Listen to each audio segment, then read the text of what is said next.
करेंगे चर्चा। उससे पहले कुछ खास मेहमान इस वक्त हमारे साथ जुड़ चुके हैं। सबसे पहले आपका परिचय उनसे करवा देती हूँ। बीजेपी से प्रवक्ता ठाकुर अभिजीत जी इस वक्त हमारे साथ जुड़ चुके हैं और कांग्रेस प्रवक्ता वेद प्रकाश विद्रोही जी इस वक्त हमारे साथ जुड़ चुके हैं। वरिष्ठ पत्रकार सोहेल काजमी जी इस वक्त हमारे साथ जुड़ चुके हैं।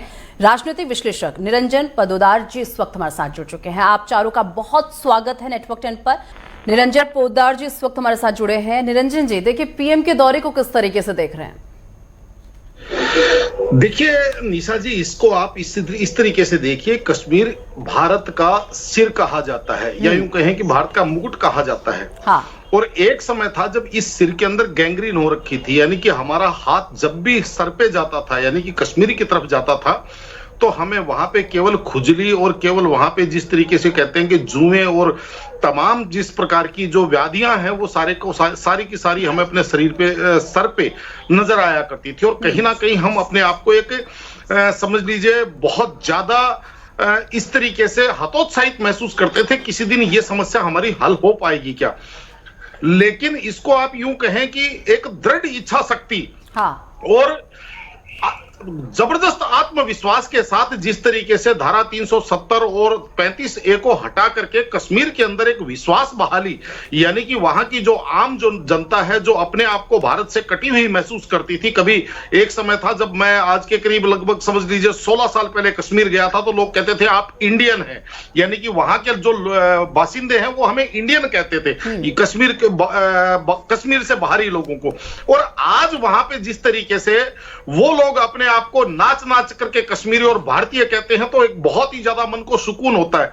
और इसको मैं नहीं, इसको आप नहीं, इसको पूरी दुनिया देख रही है कि किस तरीके से हमारे जो राष्ट्रीय पर्व होते हैं 15 अगस्त 26 जनवरी, जो लाल चौक कश्मीर का हार्ट कहा जाता है, वहां पे संगीनों के साए के अंदर आप ये समझ लीजिए एक रस्म अदायगी हुआ करती थी। और आज पिछले 2-3 वर्षों से आप देख रहे हैं कि किस तरीके से वहां के जो स्थानीय निवासी हैं वो उत्सव मना रहे हैं और किस तरीके से भव्य वहां पे सजावट होती है और तिरंगे के साथ जिस तरीके से वहां पे लोग जयकारे लगा रहे हैं भारत माता के। निश्चित रूप से मेरा ये मानना है कि ये ऐसा काम मोदी जी ने कर दिया, ना भूतो ना भविष्यति, यानी कि अतीत में को कर नहीं पाया और आगे किसी से उम्मीद नहीं है। तो मेरा ये मानना है कि आज जिस तरीके से ये जो बक्सी स्टेडियम के अंदर आपको एक कश्मीर का प्रारूप और जिसको कहते हैं मिनी भारत की छवि जो नजर आ रही है नरेंद्र मोदी जी की सभा के अंदर, ये निश्चित रूप से मेरे हिसाब से